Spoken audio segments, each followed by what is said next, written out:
Bonjour à tous.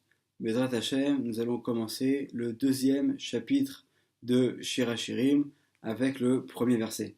Ani chavatzelet Asharon Shoshanat Ha'amakim. Donc nous dit Rashi que le mot chavatzelet c'est en fait un synonyme de Shoshana, c'est-à-dire ça signifie la rose. Donc on pourrait traduire le verset de cette manière-là. Je suis la rose du Sharon, la rose des vallées. On traduit Ha'amakim les vallées, mais littéralement ça voudrait dire la rose des profondeurs. Alors qu'est-ce que cela signifie? Nous dit le Ben Ishraï que nos sages, dans le traité du Talmud de Masechet Shabbat, à la page numéro 30 au deuxième versant, nous disent que Altikre Shoshana est la Sheshonim. La rose en fait fait allusion aux personnes qui vont Shonim dans le sens les Shanen étudier. Donc la rose fait allusion aux sages, aux étudiants en Torah. Donc le verset voudrait dire Ani Chavatzelet Asharon. Donc on fait allusion ici aux étudiants du Sharon. Nous dit également le Ben Ishraï, le mot Sharon, si tu inverses les lettres, tu peux lire le mot Nocher. Quelle est la signification du mot Nocher? C'est en fait l'action de descendre. Lorsque quelque chose est très haut et qu'elle descend. De la même racine, on trouve l'animal, le Necher, l'aigle qui en fait est toujours en haut et qui lorsqu'il va voir sa proie, il va descendre pour pouvoir l'attraper. Donc finalement, nous sommes en fait Ani Chavatzelet Asharon, nous sommes en fait cette rose, ces étudiants de Torah qui étaient en haut et qui sont descendus. Et ici, il y a en fait une allusion très profonde à nos âmes, puisqu'on sait que les âmes du peuple juif étaient en fait très très haut dans les mondes spirituels supérieurs et qu'elles sont descendues, donc comme cet aigle, elles sont descendues dans ce monde-là qui est un monde matériel pour arriver à se parfaire et à faire une réparation.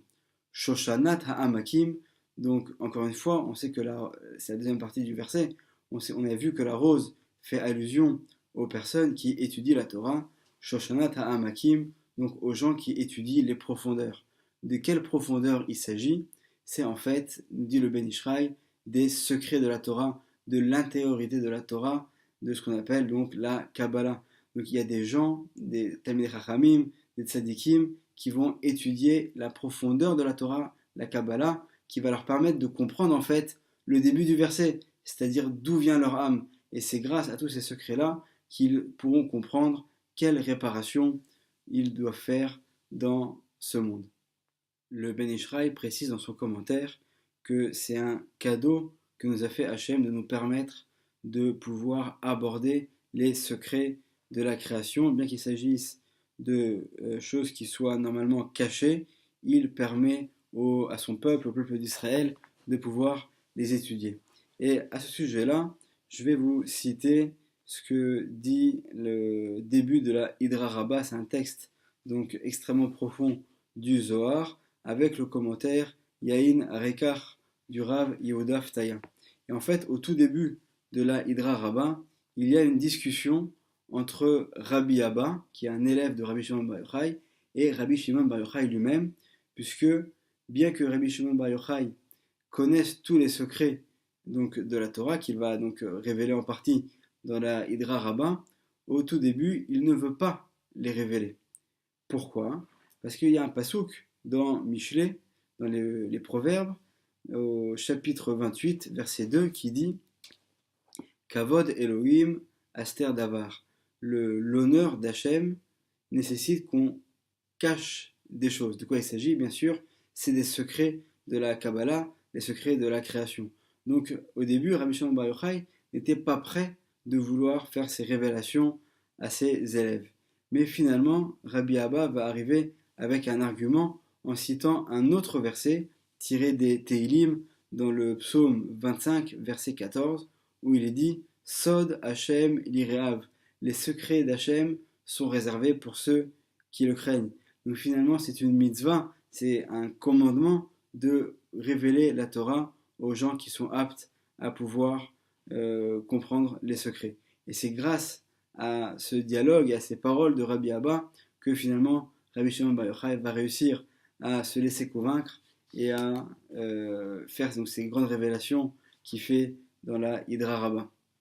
Donc il s'agit ici donc d'une première explication de ce verset. La deuxième explication qu'on peut donner sur ce verset est de dire que Ani Chavatzelet à Sharon, donc je suis la rose du Sharon. Le Sharon donc fait référence à cette région qui est pas une région de montagne, mais au contraire une région qui est plutôt en vallée. Et Shoshana Ta'amakim, la rose des profondeurs.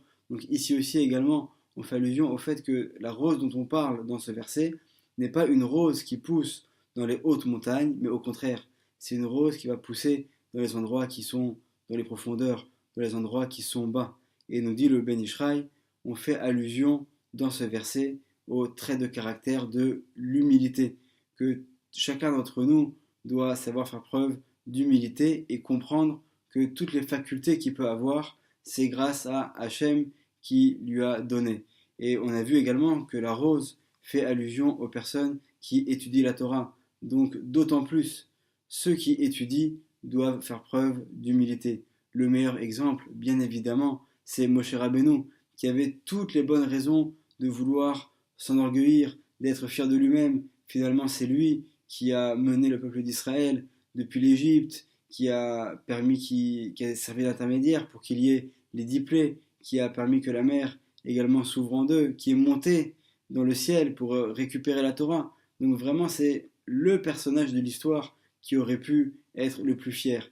Et pourtant, nous apprend la Torah que, au contraire, c'est lui qui a été le plus humble de tous les hommes.